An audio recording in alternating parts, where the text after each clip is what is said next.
Nggak kedengeran kayaknya kalau di situ ya. Dengeran lah ya. Vokal main vokal. Aja hai. Judulnya 12 siaran dalam bandul jam. Jam dindingmu adalah 12 buah radio menuturkan kisah masing-masing. Sebuah sangkar terbuka oleh John Kwan. Siaran pertama.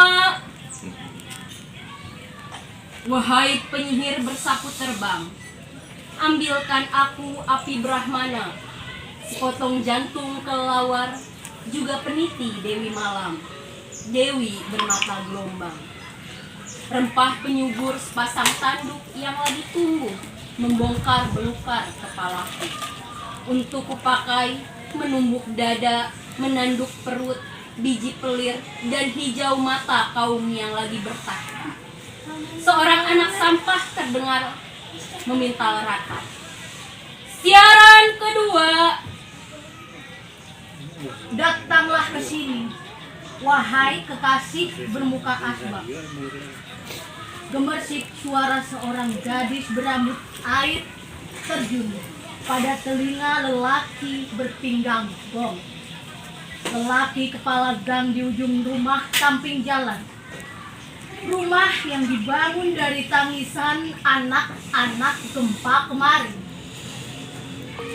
Mari kita memompa jantung, bersantap di malam panjang. Sendok dan piring, serius suara sakit anak-anak bandang. Sedih. Hingga pada ketika suatu senja yang karma, anak-anakmu sibuk berpesta dan melepaskan dirimu di panti penitipan jompo. Duduk sendiri, tidur sendiri, mati sendiri. Siaran ketiga. Binatang melata melingkar dalam lisan. Suaranya memekak bermuatan dentuman, menjebol telinga-telinga dengan sekuat harapan ada perubahan yang tertunda di masa silam. Kata-katamu di genggaman kami telan. Mata kami, mata kelaparan. Rambut kami, rambut kobaran. Menyalalah penantian di desau angin, tanpa kabar berita, kabar yang kau janjikan. Binatang itu akhirnya mendesis meludah di lidah-lidah lapar.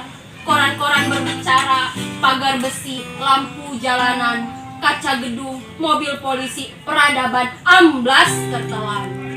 Amukan, kedengkian, dan kematian. Siaran keempat. Walaupun kita pernah bertemu pada sebuah rumpun waktu yang melingkar begitu-begitu saja, kepedihan ataukah kekalahan yang kita maksud sebagai bekal bakal menjemput harapan dari masa kemudian selalu datang tepat waktu.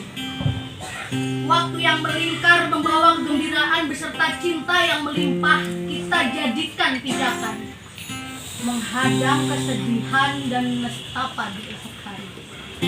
Selalu datang telat dari waktu yang ditentukan. Kita di mana pada hari melingkar itu? Siaran kelima.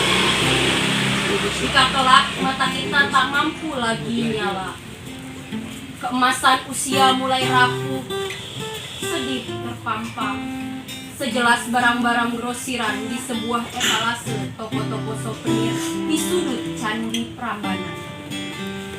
Mungkin kita akan berkata tentang masa lampau, saat kecintaan kita adalah memandang cermin, menyikat sepatu baru, memandang kelamin lawan jenis, atau apa bersama raut wajah disesaki asap gerbong, atau udara keruh pembuangan limbah pabrik Taman Gober. Mendung hayalan serupa balon gas, musim yang tak kita raih dengan bergegas. Saat itu bola mata akan mencair, mencari muara yang tak pernah ditemukan lagi. Siaran keenam. Oleh sebuah alfa yang kita sengaja, mereka selalu masuk dalam mimpi-mimpi kita. Mimpi seorang seorang anak kecil yang disuruh berdiri di atas kursi dan berteriak sekeras-kerasnya dan ditertawakan teman-teman sekelas. Aku ingin menjadi pekerja tenar. Aku ingin menjadi astronot besar. Aku ingin menjadi kapiten tenar. Aku ingin menjadi presiden besar. Sementara alam merindukan. Apakah pemakun persawahan, senyum ompong nenek menertawakan kakek yang tidur mendengkur, atau rombongan itik yang berenang berputar-putar di bumi?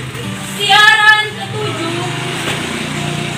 Seringkali kita curiga dalam menjejakkan diri secara telanjang pada manis atau pahit saat menikmati sebuah kenyataan. Nona manis di kamar sebelah membentak kau dengan pahit. Siaran ke-8. Tiba di angka 8, jalan paling kanan. Ibu tak berkesudahan, kesedihan menemukan labirin sebuah kepala yang retak kena pukulan sendok dapur.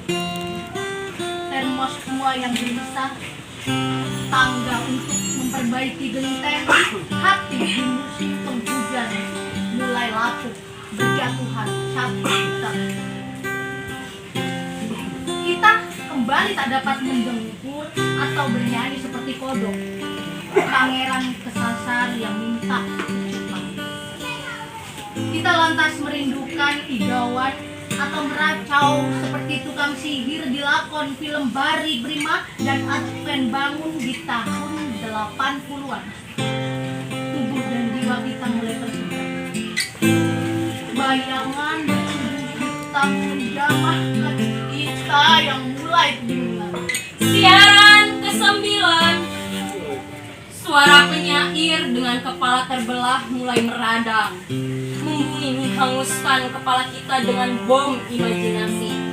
Suara-suara baka dari kaum tertindas, kita yang dilindas traktor kegundahan, keluaran terbaru, merek terbagus. Mungkin saja oleh dia yang datang dari siaran pertama, kata anak kecil yang dipenuhi sampah pada wajahnya, anak bertanduk kerbau, anak-anak kita.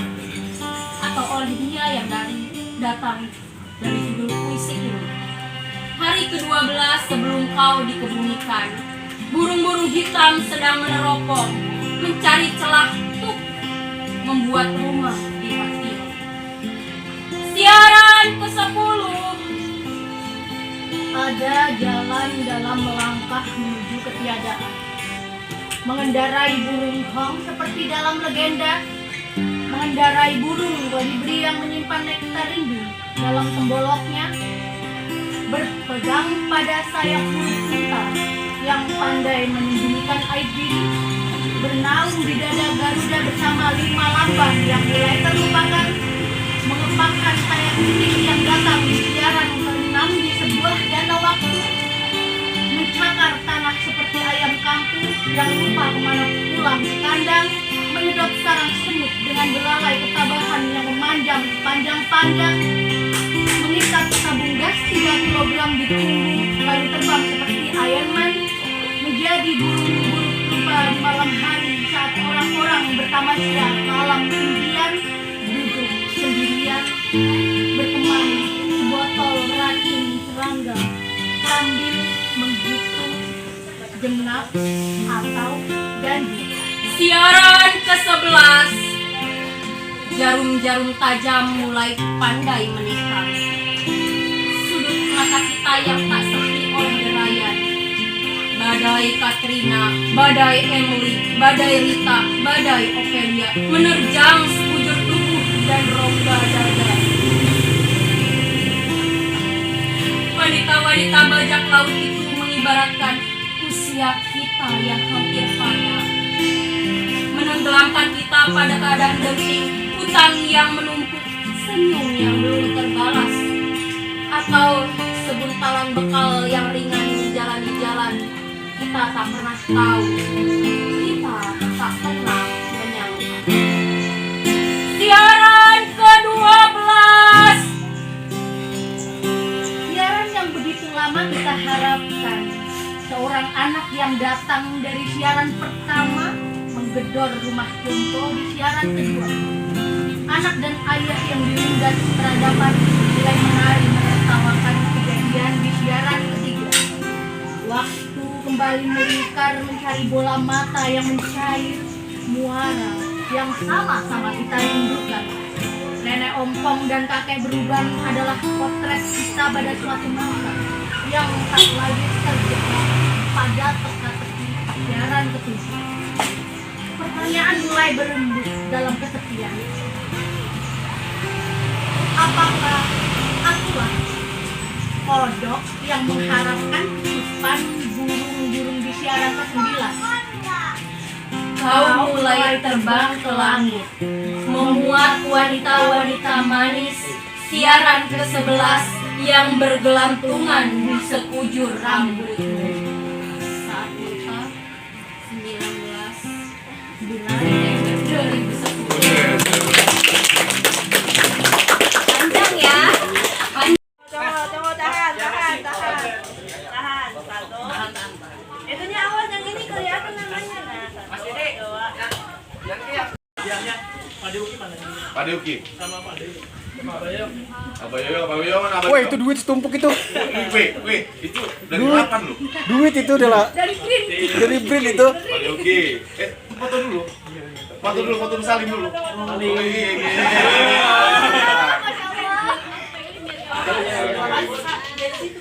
Sini aja nih cakep nih. Nah ini nih, cakepan di sini view-nya. Nah iya, ajarin apa dang? Ajarin. Itu duit bang. Dia duit itu dalamnya. Dalamnya duit. Ini dana Kevin, Titis, Nurul, Tao, Ulumi, semuanya ada nih hadir. Maka itu ya, alhamdulillah kan dari mungkin berawal dari pengennya ada yang peka aja gitu sama kita awalnya.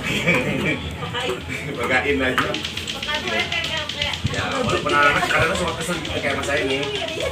Terus ada Dewi sama Dana nih sama Kevin nih semuanya nih.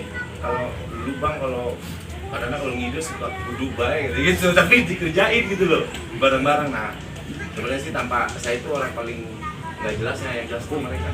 Jadi tepuk tangan buat mereka jadi ya. Tanpa Bang Adang nggak jalan sih. Iya jalan juga semuanya. Oke, pokoknya itu gitu sih. Berkat tadi kebersamaan ya, jadi jangan ngomong sebenarnya sih lebih ke menganut ke sering gitu di SD ya. Kalau lagi berkumpul itu jangan ngomong yang buruk-buruk, yang baik-baik gitu. Yang asik-asik itu emang seiring berjalannya waktu kan kata KT itu kalau kata Pak Deuki, doa-doa gitu tuh nggak selalu dijawab sekarang gitu kan. Itu kita jadi gitu katitis ya. Itu aja sih nggak begitu banyak yang terima kasih. Berjalan aja. Tanpa keluarga nenek juga ada. Tambah keluarga nenek juga.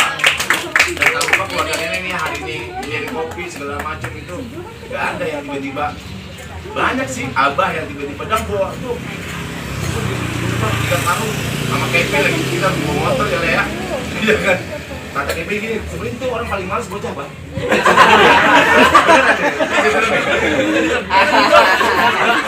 Bocah paling males. Paling males ya. Tapi lagi itu bahasa dia ada yang gue inget yang keren banget. Lek, antar gue yuk ngambil buku di mana? Wah, berhubung buku yang mau gue bawa, ayo gue ikut gitu. Saya paling males. Dia pengen nyari binahong doang. Nah, Ya sehat-sehat. terus awal terus kayak kata Paulan nenek itu, udah dah bikin di situ aja. Awal bikin kan kita bengong sebenarnya mah, karena pengen bikin nggak punya duit kan. Tiba-tiba ya Ipul bawa sesuatu, ya pokoknya jadilah akhirnya. Intinya semuanya apa sih dengan apa sih? Dengan posisi masing-masing sih bergerak, nggak bisa sendiri kita. Jadi ketulusan yang akhirnya menjadikan kayak seperti ini. Sebenarnya sih peka itu sama aja di ST tahu. Iya intinya nggak usah tahu semangatnya ini beliau nih yang dengan sabar yang membimbing gitu kita. Ini gitu sih. Terima kasih sama kita bersyukur anak muda yang mau dibimbing ini. Nana masih muda ya. Udah apa jangan nyebut-nyebutin Nana apa udah? Iya, mesti manggil abang ya kan? Iya, intinya gitu. Dan keluarga nenek ini satu yang diantara ini tanah orang nih, tapi bisa kayak gini. Pakai aja kan?